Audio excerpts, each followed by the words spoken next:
buddy. You gotta get out of the frame. Ah, here we go. Okay, my dog apparently just wants to be in the video, so hold on. My dog is nicely settled into my lap, so I think we should be good to go.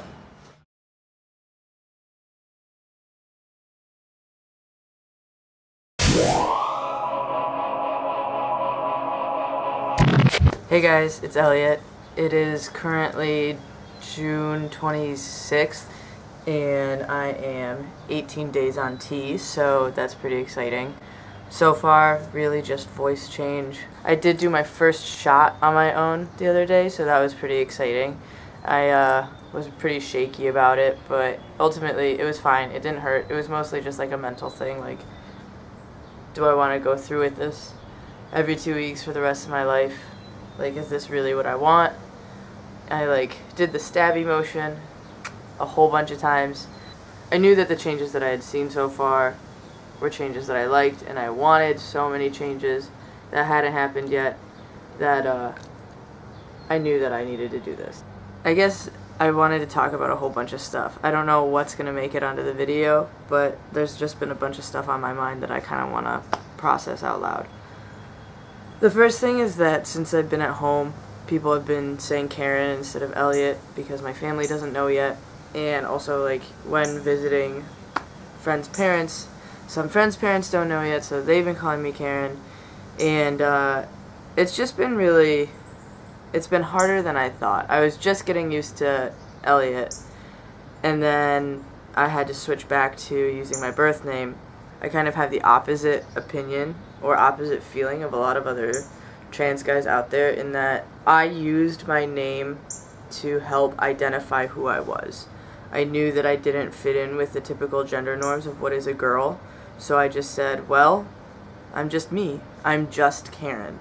For me, my name holds a huge part of my identity, and I know that to most people who are calling me Elliot, they haven't expressed they feel like they're losing a person. They're just like, yeah, you're still you. I'm just calling you something different. It's not a big deal. But for me, it kind of feels like I'm losing myself in a way.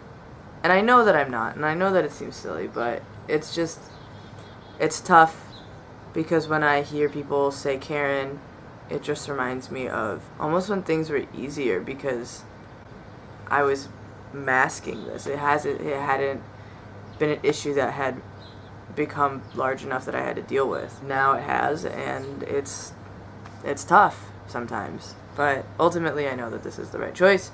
This will make me happier. It's fine. I'll get over it. The other thing that I wanted to talk about is that as my time in Michigan is winding down, I have a week left. I'm getting really scared to tell my mom. I'm getting really nervous to come out to my family. Right now, my grandparents are living with us, and that means that we're having to deal with a lot of family drama. My mom is taking care of them. My grandma is 92, my grandpa's 88, so they require pretty constant care for the most part. I mean, like, my grandma's still lucid, but anyways, whatever. And with my grandparents being here, it means my aunts and uncles are coming in and out of the house more often, and that causes a lot of distress for my mom. So it's been a tough time for her, and now I know that in the next week or so, I'm going to have to give her this letter that comes out to her as being transgender. It's just making me really fucking nervous. Some part of me thinks that it might be easier for her to have some kid that looks like the gender that they're presenting as. I think it makes her really uncomfortable to walk into a store knowing that in her eyes she has a daughter, and these strangers are using male pronouns with me and asking and talking to me as if I am a guy. And while it makes me feel great, it makes her feel pretty crappy. Like the other day, my grandpa, who has dementia, forgot who I was sitting next to him and asked, and I said who I was, and he responded with something like, oh, I didn't recognize you, you look just like a boy. And my mom was like, said something, my grandpa's an asshole, so everybody treats him like an asshole, because he was not a good person to them.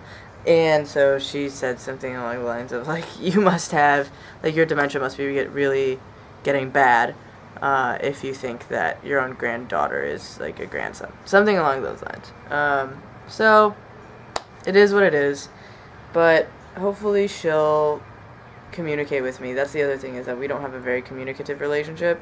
It's pretty common in the Asian world that we don't talk about our feelings a whole lot, and we don't talk about what's really going on in here a whole lot. It's a lot more of task oriented, of what you need to be doing and how you can have success by doing these things. So hopefully it opens up doors for us to communicate with each other and become closer, but I'll need her to get on board with it first.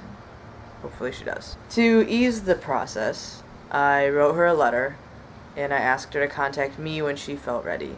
I gave her a lot of guidelines for what I wanted the conversation to look like. I said that I wanted her to call me when she felt like she was ready to have a productive conversation, not a conversation around, am I sure, is this a phase, how she feels guilty. I said that I wanted to talk to her about me. I wanted her to ask me questions. I wanted her to understand more. I wanted to be able to help her through this, but I didn't want to have to justify myself. I didn't want to have to justify me being me. That's not my job, I don't think. So I wrote this letter to my mom, and the letter ended up being pretty long because I did a lot of educating in the letter. I talked about gender versus sex and really tried to explain that to her, because my mom still doesn't even really understand homosexuality. She doesn't understand the dynamics of how can somebody like their own sex.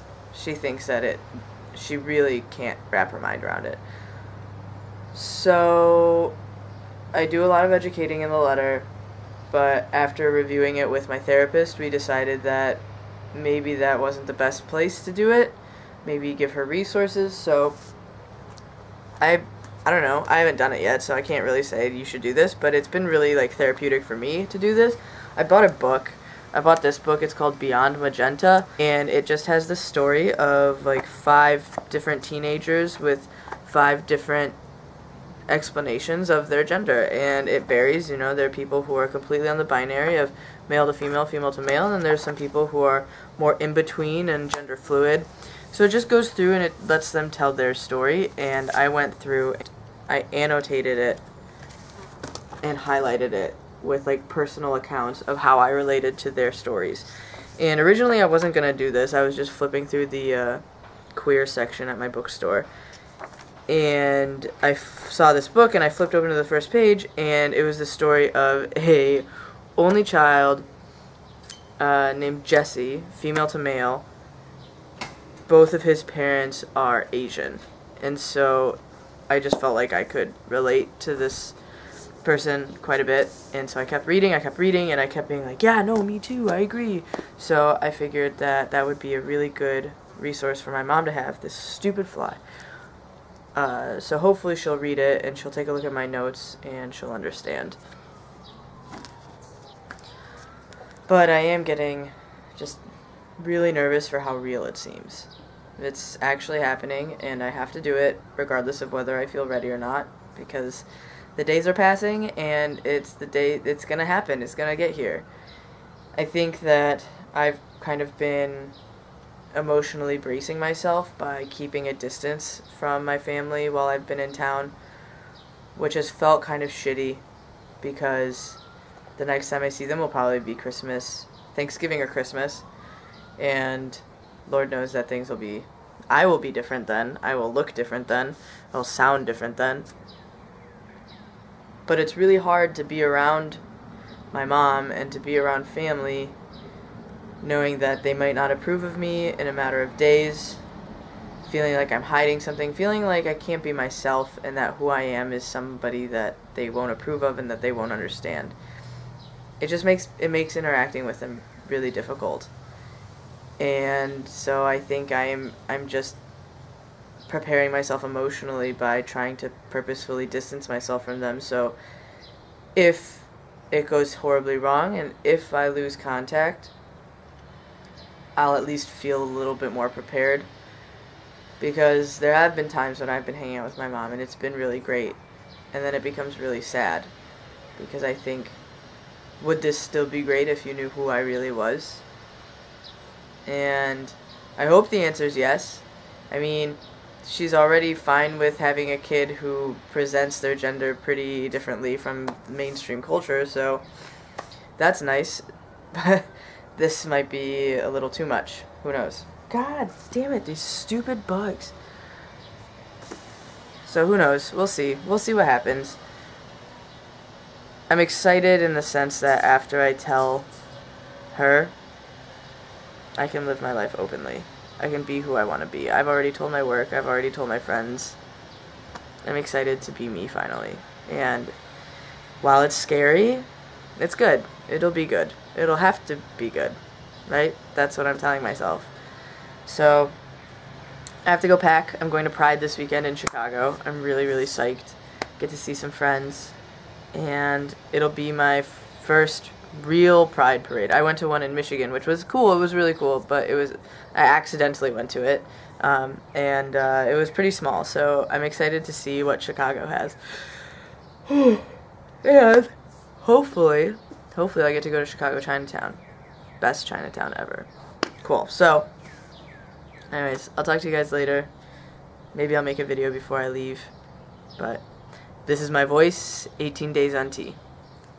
Talk to you later. Bye.